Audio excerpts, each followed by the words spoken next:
In 1996, some songs didn't just chart, they took over. You had Macarena turning weddings into dance-offs and Barely Breathing playing through every teenage heartbreak. They hit hard, stuck around for months, and then just vanished. From feel-good anthems to haunting ballads, here are 15 one-hit wonders from 1996 that came out swinging and never came back. Not a Surf, Popular. He'll appreciate the kind, straightforward manner in which you told him your decision. Popular wasn't trying to be sweet. It was biting, ironic, and hilariously brutal. It sounded like a high school advice column written by someone who hated high school. Guitars blasted while Matthew Cause deadpanned rules about dating and breakups like it was gospel.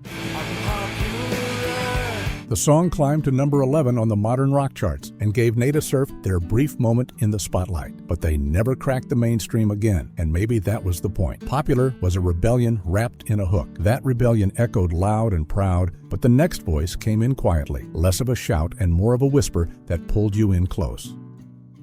Merril, Bainbridge, Mouth. When I kiss your mouth, I wanna taste it. This one didn't shout for your attention. It leaned in and whispered. Mouth was sultry, strange, and a little hypnotic. Merril Bainbridge sang like she was letting you in on a secret. The lyrics were cryptic, and that just made it more intriguing. If I could turn you on. It hit number 4 in the US and made her a star overnight, but her follow-ups never clicked with the same magic. Still, this track became a late-night radio staple, soft, mysterious, and unforgettable for anyone who heard it alone in the dark. That softness stayed with you until a strange title turned heads and a strange sound kept them listening. Primitive Radio Gods, standing outside a broken phone booth with money in my hand. That title alone felt like a poem scribbled in a college notebook, and the song matched it. Standing Outside was a swirl of static, bluesy samples and quiet existentialism. It didn't sound like anything else on the radio, and maybe that's why people stopped and listened. It reached number 10 and then disappeared like it came from another planet. Primitive radio never repeated the magic, but this one moment stayed. It felt like late-night thoughts turned into music. Once your brain caught up to the weird, in walked something even stranger, suave, cheeky, and just left of normal. Space, Female of the Species. This was the sound of someone raising an eyebrow and sipping something dangerous. Female of the Species was part spy movie, part cosmic comedy. It didn't belong anywhere, which made it perfect for everywhere. The vocals were deadpan, the vibe was cheeky. It only hit number 15 in the UK and barely made waves in the US, but it landed in TV shows and movie soundtracks like it had a backstage pass. Space faded, but this track became a cult classic, the kind of song you hear and immediately want to share. But after all that swagger, something slowed. A gentle pause, a glance back at the people and years that slipped through your fingers. The Connells, 74-75. It sounded like a sigh in the middle of a long drive. 74-75 was about time passing and the ache that comes with it. The Connells weren't flashy. They were honest. The lyrics looked back, and the music gave you space to feel it all. 74-75. It only cracked the top 20 in Europe, but in the US, it became a college radio classic, their only real taste of international fame. One gentle, bittersweet hit that never had to shout to be remembered. Right when you were deep in reflection, the beat picked up again, with a little groove, a little funk, and a lot of attitude. Luscious Jackson, Naked Eye. With my naked eye, I saw her. This was indie pop with a streetwise strut. Naked Eye walked into 1996 like it had nothing to prove. Luscious Jackson blended funk, alt-rock, and a little spoken word swagger, giving you something cool to sway to on the subway ride home. It's not a choice I tried to make. It's not a thought I couldn't take. It peaked at number 36 and stayed their only major hit on the Billboard charts. But the vibe, that lingered. However, no strut lasts forever. The next voice asked for something simple, love, even if it meant pretending everything was fine. The Cardigans, Lovefool. Say that you love me. This one begged you to love it, literally. Lovefool felt sugary and innocent, but under the pop candy coating was a heartbreak story whispered with a wink. It played like someone smiling through tears, asking to be lied to just a little longer. It reached number 2 on the airplay charts in the US and got immortalized in Romeo and Juliet. But the Cardigans couldn't follow it up in the States. Still, the song stayed on repeat across bedrooms and mixed CDs for years, a soundtrack for every teen who fell too hard, too fast. And just like that, all the feelings vanished. In came the bass, the tension, a beat that made you feel like the walls had ears. Adam Clayton and Larry Mullen, theme from Mission Impossible. You didn't need words, just that bass line, that rhythm, that tension. When U2's rhythm section took on the Mission Impossible theme, they turned it into a stadium-sized pulse. Action movie fans, rock heads, club kids, everyone felt that build. It climbed into the top 10 and earned a Grammy nomination, but Clayton and Mullen never charted together again. One song, one mission, one unforgettable drop that still makes you feel like you're about to outrun security with a USB stick in your sock. But right when it felt like a spy movie, the ground started moving, and one man danced into our memories like the future had arrived early.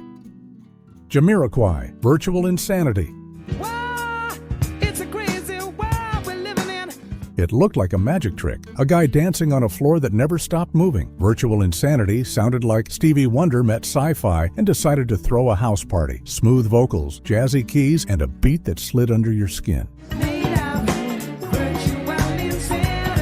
The song hit number 38 on the US charts and won a stack of awards in the UK, but Jamiroquai never cracked the American Top 40 again. One hit, and it still plays like the future tried to visit the 90s and got stuck in a groove. Then came the bounce. No heartbreak, no mystery, just pure confidence walking into the room like a king claiming his crown. Morrison, Return of the Mack. If confidence had a sound, this was it. Return of the Mack wasn't just a hit, it was a whole mood. Morrison didn't beg for attention. He strutted back in like he never left. The beat bounced, the vocals soared, and suddenly you felt 10 feet taller. It reached number 2 on the Hot 100 and went platinum, but Morrison never matched that success in the States. Still, this one song became eternal. You hear it and instantly feel like it's your personal theme music. Every generation rediscovers it and claims it like it was made for them. But the mood didn't stay loud for long. A smoky beat crept in, slow and cool, pulling you into a darker kind of rhythm. Sneaker Pimps, 6 Underground. This one crept in, dark, moody, seductive. 6 Underground sounded like it came from a smoky lounge in another dimension. It did not beg for attention. It just hovered there, cool and distant. Kelly Dayton's voice made you lean in. You could not quite place the feeling, but you did not want it to end.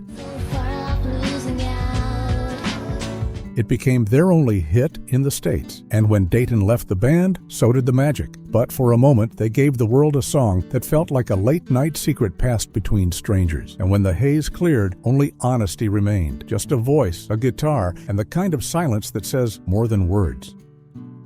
The Tony Rich, Project Nobody Knows.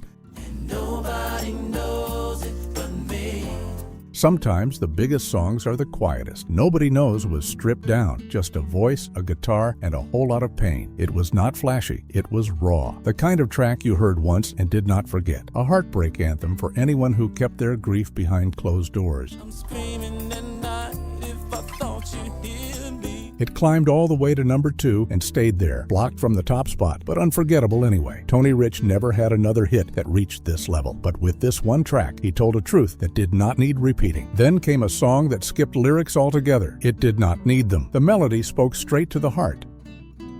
Robert Miles, Children. No vocals, no hook, just pure emotion. Children did not need words. It was the kind of track that filled your chest while your brain tried to catch up. Trance music was not mainstream yet, but this song cracked it open, one hypnotic piano loop at a time. It reached number 21 and became a club anthem across the world. Robert Miles never repeated that success on the US charts, but he did not fade. This track remained iconic and a lullaby for ravers. As the trance faded, another feeling arrived. Soft, melancholic, like a journal entry sung under your breath in a quiet room. Duncan Sheik, Barely Breathing. Barely Breathing played like a confession. It was gentle, melodic, and a little haunting. Duncan Sheik did not shout. He let the sadness linger, wrapped in soft guitar chords and layered harmonies. The track stayed on the charts for over a year, quietly becoming one of 1996's biggest surprises. But Sheik never charted another top 40 hit. This was his moment. One song that sounded like heartbreak, bottled up and quietly let loose on FM radio. But before we could sink too far into introspection, the party crashed back in, loud, proud, and impossible not to dance to. Los Del Rio Macarena. No wedding, no school disco, and no backyard party in the 90s was complete without this. Macarena was not just a song, it was a movement. You did not have to speak Spanish, you just had to know the moves. Suddenly, two uncles and your grandma were dancing in sync, hands flying, hips swaying. It hit number 1 and refused to let go, sitting at the top for 14 weeks. Los Del Rio never landed another hit on the Billboard Hot 100, but they did not need to. Macarena became a moment in culture, a permanent dance floor memory. One song, infinite muscle memory. And that was 1996. 15 one-hit wonders, one unforgettable year. Which one was your favorite? Let us know in the comments, and don't forget to also like and subscribe for more music nostalgia.